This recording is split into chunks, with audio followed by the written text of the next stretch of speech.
So on February 2nd, Judge Tracy Davis rejected the jury's recommendation. The jury of his peers recommended that Christopher Thompson be sentenced to 65 years in prison.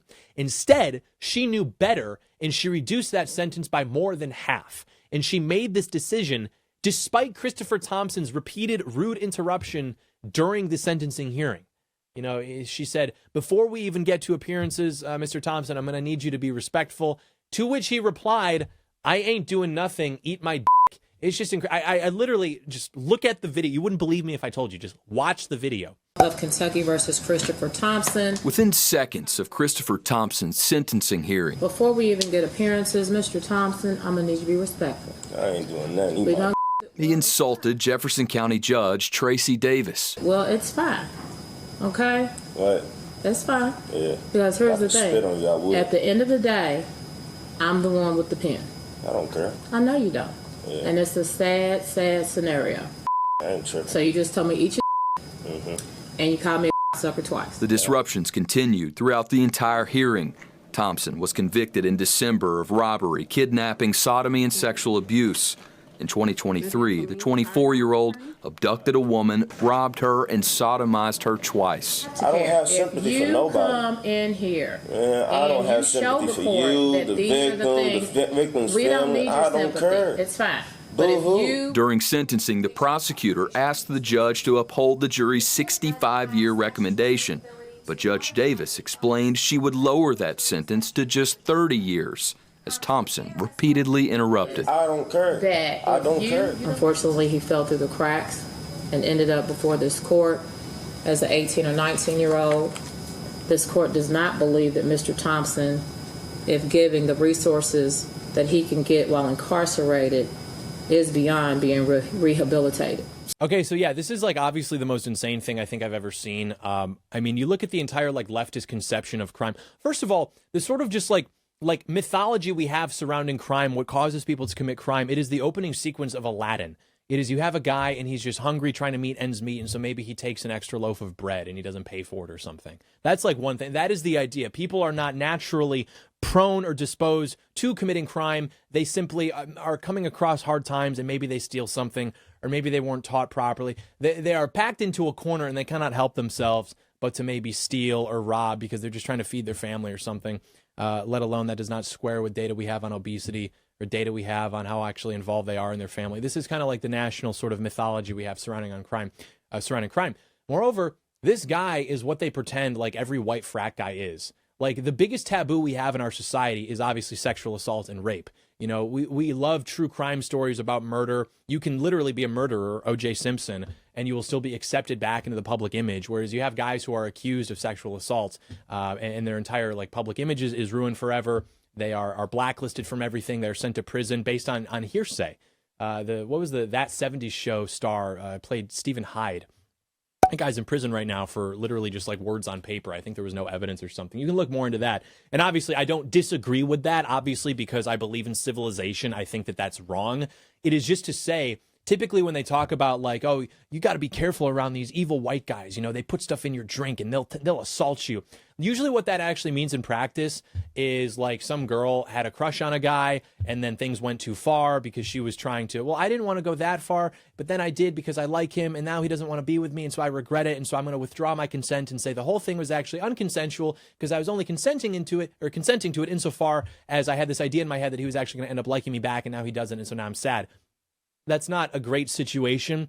That is not the same, however, as robbing somebody at gunpoint and then forcing them to perform these acts at gunpoint, sodomizing them at gunpoint. That is like an evil thing, right? And this is all bad, but it is to say that if we were actually having a conversation about who's perpetrating these kinds of acts in society, it would be a little bit different than just like a bunch of like drunk college kids who are the avatar for the conversation about consent and sexual assaults.